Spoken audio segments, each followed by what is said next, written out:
qu'on est dans un monde qui est totalement d'illusion. C'est-à-dire qu'on leur vend des trucs qui n'ont rien à voir avec la réalité. Donc, quand ils auront compris ça, ils se porteront beaucoup mieux.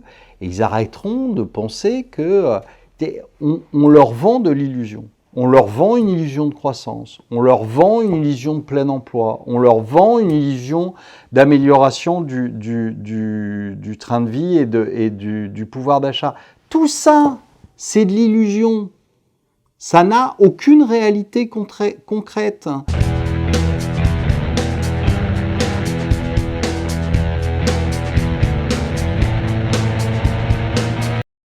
Christine Lagarde à la BCE, c'est confirmé. Une bonne nouvelle. Excellente pour elle. Excellente pour elle. Non, c'est le type même du parcours de l'incompétente notoire qui arrive à faire carrière. Moi, je trouve ça extraordinaire. On aurait dû la laisser diriger son bureau d'avocat. C'était très bien. Alors pourquoi on l'a nommée au ministère des Finances et puis ensuite au FMI? Parce qu'elle savait parler anglais et qu'on n'en avait pas trouvé d'autres qui parlaient anglais.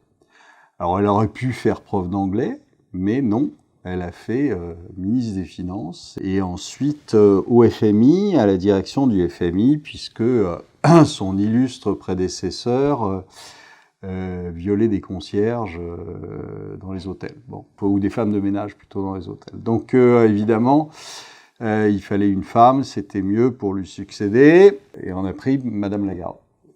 Madame Lagarde, c'est le niveau zéro en termes économiques, en termes de pensée économique, etc. À chaque fois, elle a dit des bêtises monstrueuses. La veille du krach de 2007, paraît-il, tout était réglé, tout allait bien. Ensuite, au moment du tsunami japonais, elle se félicitait d'avoir fait baisser la monnaie japonaise, alors que il fallait plutôt la faire monter puisqu'il n'y avait aucune exportation qui sortait du pays, donc ça n'avait aucun intérêt d'avoir une monnaie basse. Il fallait mieux avoir une monnaie haute. Enfin, bon, elle est à l'inverse à chaque fois. Bon. On est dans une continuité.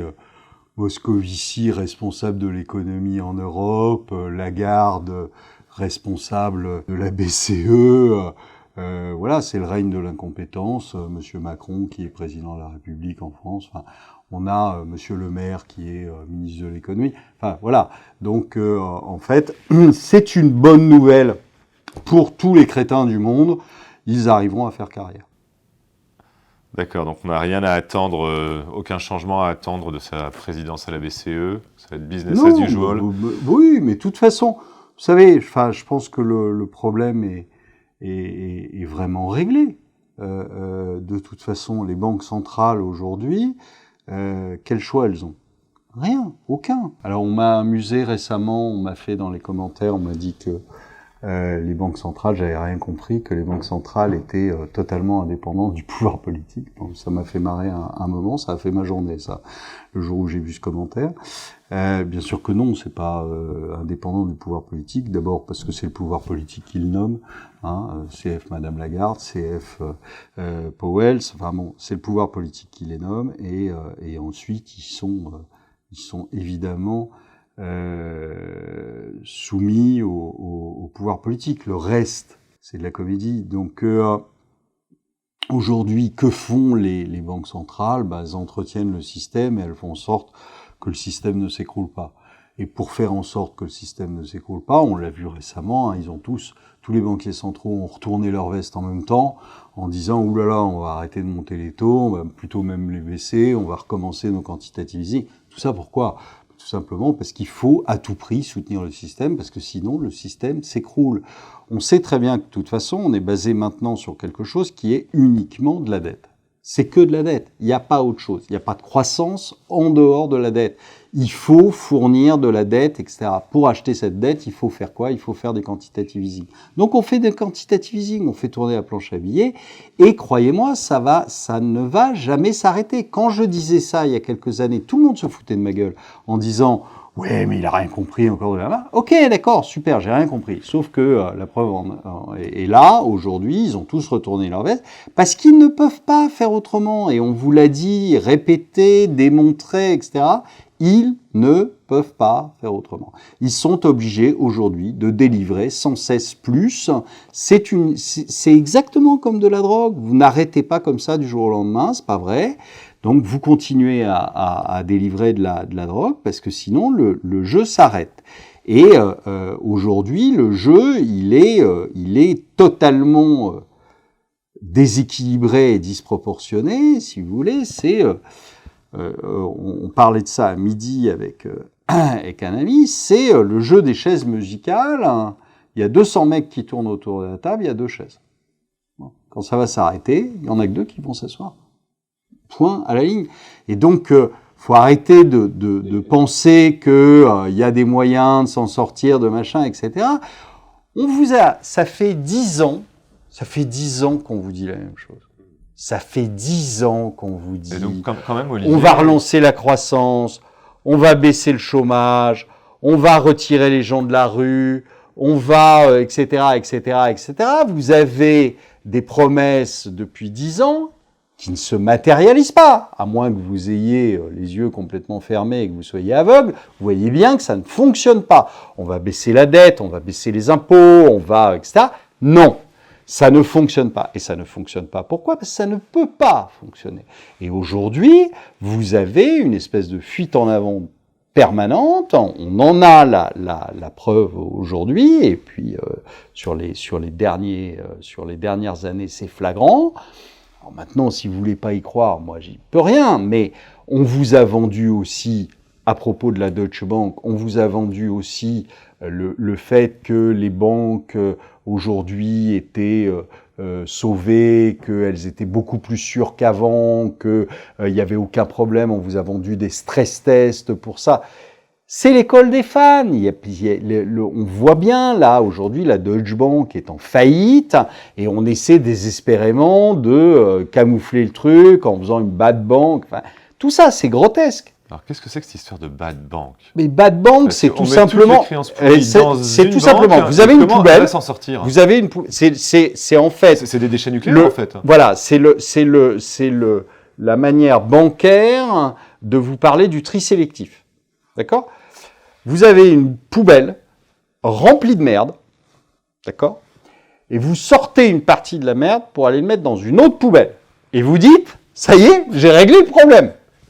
D'accord, mais est-ce que la merde a disparu? Bah non, elle n'a pas disparu. Elle a juste changé de poubelle. Voilà. Enfin, qui peut croire qu'on règle un problème en changeant de poubelle? On change pas, on règle pas le problème. On a toujours la même quantité de saloperies qui a juste changé de poubelle. Mais comment une entreprise, du coup, une banque indépendante, une bad bank, peut s'en sortir si elle a que des crédits pourris?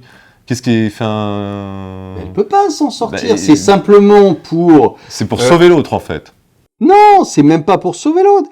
C'est pour faire en sorte... C'est juste pour étaler le truc. C'est-à-dire que vous allez créer une bad bank dans laquelle vous allez mettre 50, 100, 150, 200, j'en sais rien, peu importe. Et vous allez petit à petit l'apurer en le faisant passer simplement dans les impôts, par perte et profit. Mais au lieu d'avoir un truc qui, à un moment, sur un accident, peut péter. C'est tout. Mais ça veut pas dire pour ça que la Deutsche Bank est sauvée. Ça veut rien dire. C'est simplement, je déplace, c'est le jeu du Monto, mais c'est ce qu'on fait depuis 2008. On ne règle aucun problème, on déplace le problème. On met la poussière sous le tapis. En disant, peut-être que comme ça, ça va pas ressortir tout de suite. Ouais, enfin, d'accord, mais enfin bon, ça ne change rien. Bon, donc Deutsche Bank écarte ses créances pourries d'un côté dans une bad bank, et de l'autre côté se sépare de ses activités de trading. Alors, ces activités de crédit, finalement, de trading faisaient partie des activités pourries. Alors, il doit bien avoir quelques actifs non pourris quand même, quelques-uns. Mais oui, non, mais alors, bien sûr, évidemment, les 18 000 salariés qui sont virés étaient tous dans les activités de trading et ça gagnait beaucoup d'argent. Bien sûr. C'est pour ça qu'on les vire d'ailleurs. Non? Je sais pas. Mais bien sûr que non. Vous avez une activité de trading qui peut être bénéficiaire ou peut être déficitaire. Le problème n'est pas là. C'est qu'aujourd'hui, c'est la seule source de profit. Mais ça, vous avez ça dans toutes les banques. C'est pas uniquement à la Deutsche Bank. C'est aussi à la Société Générale. C'est aussi à la BNP. Dans toutes les banques aujourd'hui, la seule chose qui gagne de l'argent, c'est l'activité de trading. D'accord? C'est pas les activités traditionnelles bancaires, ce sont les activités de trading. Donc, qu'est-ce que ça veut dire? Ça veut dire qu'aujourd'hui, quelqu'un qui achète une banque en bourse, alors, évidemment, il l'achète pas cher, parce que c'est de moins en moins cher, les banques. Mais quelqu'un qui achète une bancaire en bourse, aujourd'hui, il achète le gagnant du loto. Il le capitalise sur plusieurs années. C'est ça que ça veut dire. C'est-à-dire, on sait très bien qu'une activité de trading, c'est pas récurrent, par définition. Il y a des jours où vous gagnez de l'argent, il y a des jours où vous en perdez. Il y a des années où vous allez en gagner, il y a des années où vous allez en perdre, beaucoup. Bon, et bien là, on prend une année où vous avez gagné au loto, le super loto, 150 millions. Et puis on dit, en fait, vous allez gagner tous les ans 150 millions. C'est quand même très con comme raisonnement, non? Et vous le capitalisez. Et vous dites, ce gars-là qui vient de gagner 150 millions au loto, je vais le capitaliser comme s'il allait gagner tous les ans pendant les 10 prochaines années 150 millions. C'est con. Voilà. C'est ça qui se passe quand vous achetez une banque. Voilà. Superbe. Alors là, on vient de me dire que le Standard & Poor's avait cassé les 3000 et le Nasdaq était en hausse de indice à 8228. C'est superbe. On est en récession, on est dans une merde noire, on a des banques qui sont en train de se casser la gueule, rien ne va plus, sauf en bourse, où tout va bien. Pourquoi ? Parce qu'on sait aujourd'hui que les banques centrales seront là pour faire des chèques derrière à n'en plus finir. Voilà. Donc tout va bien. Ça n'est qu'artificiel. Il n'y a pas aujourd'hui quelque chose d'objectivement concret qui soutient tout ça. C'est pas de l'économie, c'est pas de l'économie réelle, c'est juste du vent. Voilà. Mais bon, après, que les gens soient contents avec ça, moi ça m'horripile quand je vois les gens qui sont là en train de me dire « Ouais, mais de la marge, ça fait 10 ans qu'il dit ça. » Oui, ça fait 10 ans qu'on vous vend de la merde au prix de l'or. Alors maintenant, si vous voulez continuer, moi j'ai aucun souci avec ça. Hein, aucun. Mais simplement, sachez que quand le jeu va se terminer, il n'y aura pas assez de chaises pour tout le monde. Cette nouvelle de la logement, ça fait quand même assez peur. C'est-à-dire que c'est quand même une très grande banque d'affaires qui arrête ses activités de banque d'affaires. Oui, mais, c'est quand même, mais ça choque personne. Effectivement, et du coup, dans les journaux, ça passe. Mais oui, mais comme une ça lettre à la choque poste. Personne. Il n'y a personne qui s'en inquiète. Mais parce que les gens sont idiots.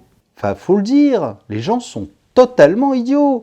C'est-à-dire que ça passe comme ça. Ah ouais, la Deutsche Bank, ouais, on s'en fout, c'est pas chez nous. Etc. Enfin, les gens se rendent absolument pas compte de ce qui se passe. Mais absolument pas compte. Donc, ils continuent leur petite vie comme ça. Moi, ça me touche pas, donc ça touche peut-être le voisin, mais moi, ça me touche pas, donc je risque rien avec ça. C'est juste hallucinant, mais les gens comprennent pas ce qui est en train de se passer. Vous avez plein de choses comme ça. Moi, j'ai fait une émission là récemment sur la fin du cash. Faut aller voir les commentaires. Ça s'arrache les cheveux. Vous avez quand même des gens qui vous disent mais non, c'est très bien, mais qui voient pas le truc derrière. Ils sont tout contents parce qu'ils vont payer avec leur petite carte en plastique et tout, mais ils se rendent pas compte qu'on va leur piquer leur pognon et que ça va être 100 fois plus facile. Voilà, parce qu'il n'y aura pas besoin d'aller le chercher chez eux. Hein. Il suffira d'effacer la ligne, c'est tout. Une ligne électronique, c'est super vite fait. Donc, Et ils ont l'impression que, sous prétexte qu'on est en France, hein, soi-disant démocratique, tout va bien, mais réveillez-vous, on n'est pas en démocratie en France, c'est pas vrai. Mais on est en démocratie nulle part d'ailleurs, dans le monde occidental. Aux États-Unis, on ne l'est pas plus. C'est pas... Réveillez-vous, réveillez-vous, réveillez-vous, parce que vous allez vous retrouver, quand vous allez tout d'un coup ouvrir les yeux, vous allez être à poil. Et croyez-moi, ça va pas être drôle. Donc, je te lance pas sur le Bitcoin alors. Non, me lancez pas Parce sur que le Bitcoin. Non, mais ce qui est rigolo, c'est que j'entends exactement ce que tu dis, et au final, c'est le discours des partisans du Bitcoin. Oui, c'est le créer discours un du système partisan des monétaire, Bitcoin, mais qui c'est soit aussi protégé de ce contrôle politique, de... Achetez de l'or. Achetez de l'or. Mais pas un truc électronique sur lequel, là aussi, l'État pourra mettre la main, d'une manière ou d'une autre.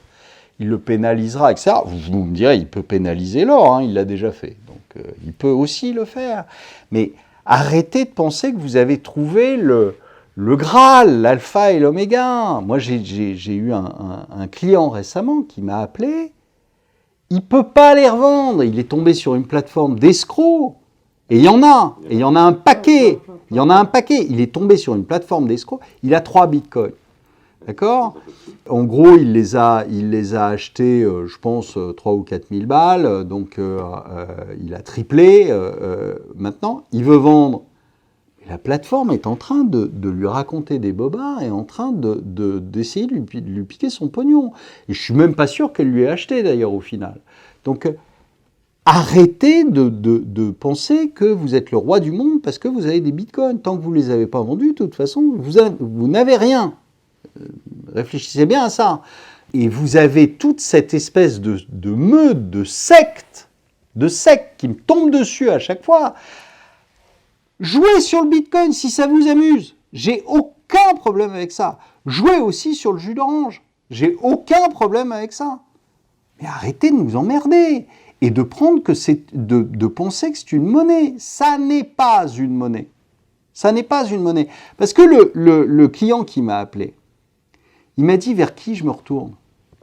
Et je lui ai dit vers personne. Parce qu'aujourd'hui, il se retourne vers l'État et l'État va lui dire mais qu'est-ce que j'en ai à foutre ? Qu'est-ce que j'en ai à foutre ? Tu veux jouer contre moi ? Tu veux jouer contre notre monnaie ? Et maintenant, tu viens te plaindre parce que tu as perdu de l'argent. Qu'est-ce que je te dis ? Démerde-toi. Voilà. Le Bitcoin, ce n'est pas une monnaie. Et ça ne le sera probablement jamais. Voilà. Alors maintenant, que vous fassiez mumus dessus, moi j'ai aucun souci. Que vous gagnez beaucoup d'argent dessus, je n'ai aucun souci. Sachez simplement que c'est quelque chose qui aujourd'hui est risqué. Vous avez en un trimestre, en 2019, vous avez 1,04 milliard de dollars qui a disparu sur le Bitcoin, que ce soit des plateformes qui sont parties avec le pognon, que ce soit des hackers qui vous ont hacké. Tout simplement des gens qui ont oublié leurs clés. Il y a 1,04 milliard de dollars, c'est pas rien quand même, en un trimestre. En 2018, c'était un peu plus d'1 milliard de dollars sur l'ensemble de l'année. Là, c'est sur le trimestre. Alors, ne me dites pas que c'est un truc sûr sur lequel on peut mettre en sécurité son patrimoine et que ça, c'est de la blague. Voilà.